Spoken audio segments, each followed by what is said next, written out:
안녕하십니까 여러분. 2, 3일 전에 우크라이나 드론이 탐보프 지역과 모스크바 지역에 있는 와일드베리 물류센터를 공격했습니다. 이 와일드베리 물류센터는 한국의 쿠팡처럼 상당히 커다란 온라인 판매 업체입니다. 8명이 사망하고 52명이 부상당했는데, 그리고 또한 모스크바 지역에서 또 다른 석유 저장소인 노긴스키의 화재도 발생합니다. 이렇게 석유 저장소 공격 목적은 연료 위기를 악화시키는 것인데, 와일드베리 공격은 다른 양상을 띠고 있다고 전황훈 작가가 말하고 있습니다. 우크라이나 언론은 러시아군의 노바포슈타 공습의 보복으로 이러한 공격을 했다고 합니다. 지난번에 러시아군은 키예프에 있는 상당히 커다란 물류 창고를 공격했습니다. 이 물류 창고에는 우크라이나군의 군수물자들이 비축돼 있었다고 보도가 나왔습니다. 그런데 실제 이렇게 와일드베리 같은 러시아의 물류업체를 공격해서 피해가 입으면은 이것은 결국은 러시아의 중소기업들에 대한 피해다. 그래서 이렇게 중소기업들이 피해가 되면서 또한 이렇게 와일드베리 같은 사기업의 물류단체를 공격하는 것은 유럽이 원하는 현상 동결식의 평화를 강요하기 위해서 계속될 것이다 라고 전황분석가들은 말하고 있습니다. 7월 11일부터 18일까지 일주일 동안에 약 1892대의 무인 항공기가 우크라이나에서 모스크바를 향해서 공격했습니다. 대부분은 원거리에서 방공망에 의해서 모스크바로 들어오기 전에 격추됩니다.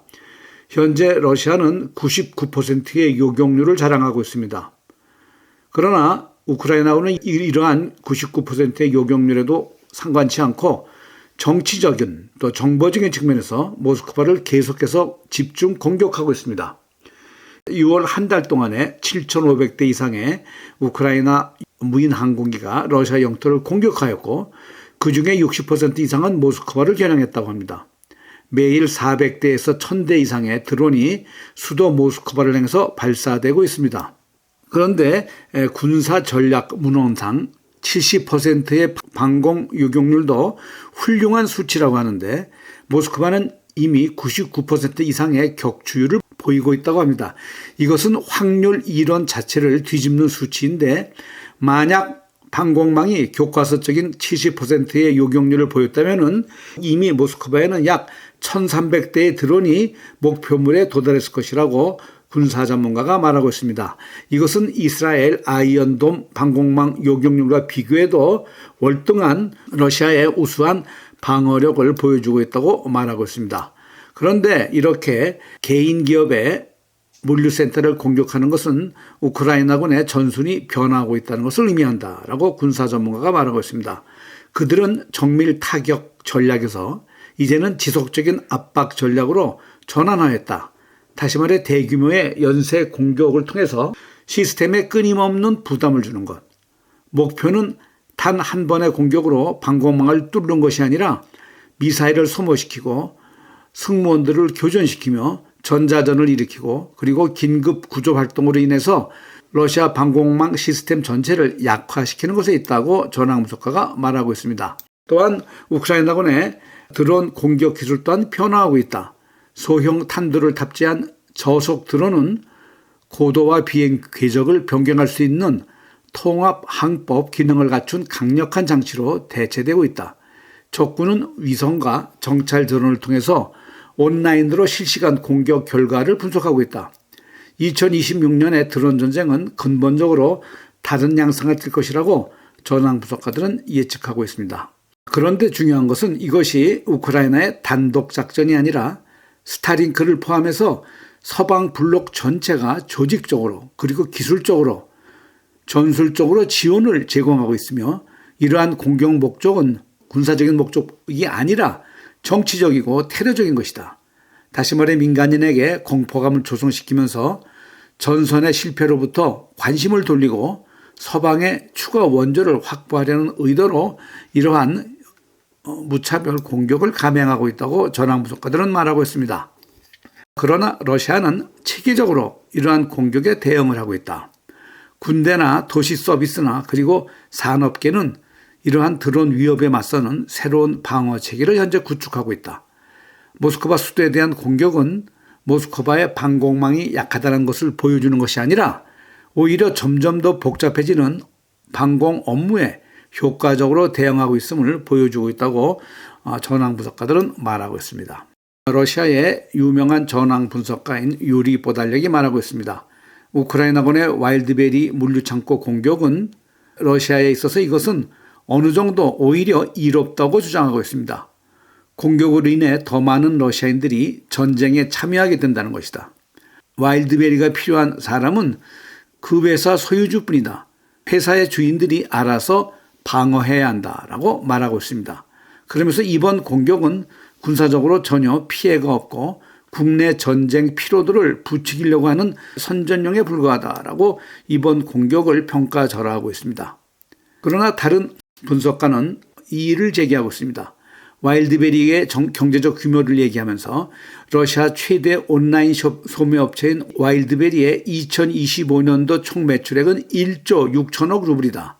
그리고 이 회사에는 70만에서 90만 명의 러시아 사업자, 이 사업자에는 개인 사업자, 자영업자, 법인 등이 포함되어 있고 이러한 사업자들이 이 회사의 플랫폼을 통해서 상품을 판매하고 있다. 와일드베리 창고에 대한 타격은 특정 민간 기업에 대한 타격이 아니라 전체 러시아 경제 생태계와 디지털 경제의 세금 체계 일부에 대한 타격이 있을 것이다 라고 이번 공격에 대한 우려를 표시하고 있습니다. 이번 와일드베리 공격은 러시아 민간 기업들이 우크라이나 군사 전략의 직접적인 목표물이 되었다는 것을 의미한다. 이것은 러시아의 후방 기반 시설 공격을 통해서 새로운 차원의 압박을 시도하는 것이다. 우크라이나군의 전략은 현재의 전선 상황을 뒤집을 수 없기 때문에 러시아 후방의 방공망을 확장시키고 러시아를 지치게 하는 것, 그리해서 러시아의 석유 정제시설, 항만시설, 유조선, 물류시설 등의 그 대상으로 계속적인 공격을 해야 한다고 우크라이나의 전략은 분석하고 있습니다. 와일드베리 창고와 같은 민간시설 공격은 군사, 경제, 정보전이 결합된 형태이다.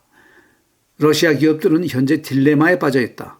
사업을 운영하고 발전시키며 세금을 납부해야 되는데 전투 상황에서 자신의 물리적인 안전을 현재 보장할 수 없게 됐다고 말하고 있습니다. 창고를 보호할 수 있는 유일한 방법이란 방공망과 전자전인데 이것은 군대와 보안군의 책임이다. 완전한 형태의 와일드베리 군이나 X5 군을 구성하는 것은 국가 무력에 대한 독점권과 법적 제약으로 인해서 한계가 있다. 그렇다면 기업은 향후 어떻게 해야 할 것인가 라고 기업들의 입장을 반영하는 블로거도 있습니다. 이번 공격으로 와일드베리는 약 35만 제곱미터, 전체 창고 면적의 7%에 해당하는 물류시설이 파괴되었다. 그리고 피해액은 500억 루블인데 피해 복구에는 1, 2년이 소요될 것이라고 말하고 있습니다. 지금 이 영상을 보시면 이 여자는 보냐라고 합니다. 모나코에 살고 있는데 이 여자는 이번 와일드베리 공격에 대해서 또다시 말하고 있습니다. 이러한 와일드베리의 대형 공격 화제는 캐나다의 산불, 그리고 미국의 이란 공격, 이거와 같은 동격으로 우크라이나의 와일드베리 창고 드론 공격을 같은 선상에 두고 얘기를 합니다. 그러면서 이러한 모든 것이 제3자의 입장에서 말하듯이 왜 서로 다른 나라들이 공격을 하는 것인가? 이런 일은 지구 생태계를 망치는 나쁜 일이다. 이런 전쟁을 그만두자라고 완전히 자기는 제3자의 입장에서 이번 사태에 대해서 양자를 비난하고 있습니다. 그런데 이 여자는 전형적인 프로파간다입니다. 러시아의 반역자라고 말하고 있습니다. 모나코에 살면서 자기는 러시아에 그 어떤 지원도 하지 않고 있으면서도 러시아 시민임을 주장하고 제3자인 척 주장하면서 자기 블로거에 구독자 수를 늘리는데 혈안이 된 전형적인 프로파간다라고 전황 분석가들은 이 여자를 비난하고 있습니다. 그런데 어제도 키예프에 대한 탄도미사일 공격이 러시아로부터 있었습니다. 어제 탄도미사일 공격으로 키예프에 있는 노바포슈타 창고에서 2차 폭발이 발생하여 약 40분간 폭발이 발생했는데 이날 러시아는 이 키예프 지역에 40발의 탄도미사일을 발사했다고 합니다. 상당히 엄청난 피해가 예상되는데 이러한 피해는 오늘 저녁이나 자세히 나올 것으로 예상하고 있습니다. 게라시모프 참모총장은 보고를 하고 있습니다. 현재 크라마토르스크 지역 외곽에서 러시아군은 5km까지 적군했다. 그래서 남부군은 콘스탄티노프카를 해방한 후에 알렉시보 두드루시코프카에서 시내 전투를 진행 중에 있고 쿠판스크에서는 셰프첸코베를 향해서 진격 중에 있다. 또한 리만에서 시가전이 계속되고 있는데 제25군 부대는 크라스나 리만을 점령한 후에 스비아타고리 국립공원과 스비아타고르스크, 휴즈로프에서도 진격을 하고 있다고 현재 러시아군의 돈바스 전선에 대한 진격 상황을 보고하고 있습니다. 지금 보시는 영상은 러시아 시내 리페치크라고 있습니다. 도시. 이 리페치크는 철강 도시인데 이 리페치크에서 말을 타고 음식물을 배달하고 있는 영상을 한 독자가 찍었습니다. 이렇게 현재 전쟁이 치열한 가운데서도 러시아 전체 도시에서는 전쟁보다는 국민들이 새로운 형태의 아이디어를 가지고 이렇게 살고 있는 모습을 볼 수 있습니다. 지금 요 사진은 82년 전에 1944년 7월 17일 날 모스크바에서 위대한 왈츠라는 작전명으로 독일 포로병들의 행진이 있었다고 합니다.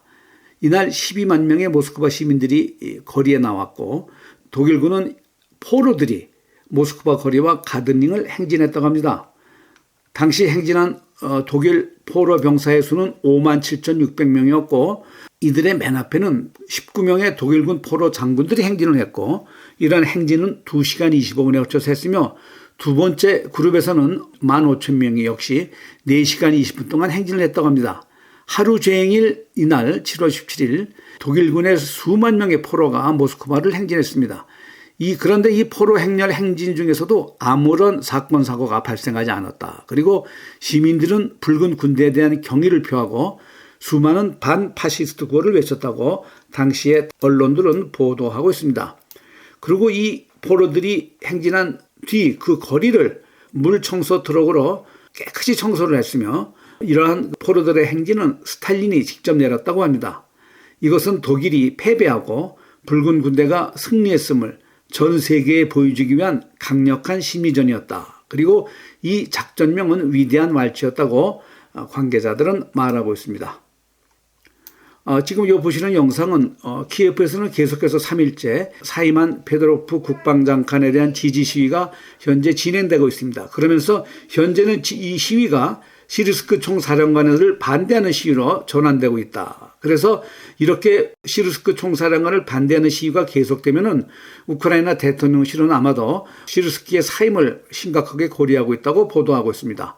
젤렌스키 측근들은 국방부 장관 사임에 대해서 이처럼 거센 여론을 예상하지 못했다고 보도하고 있습니다.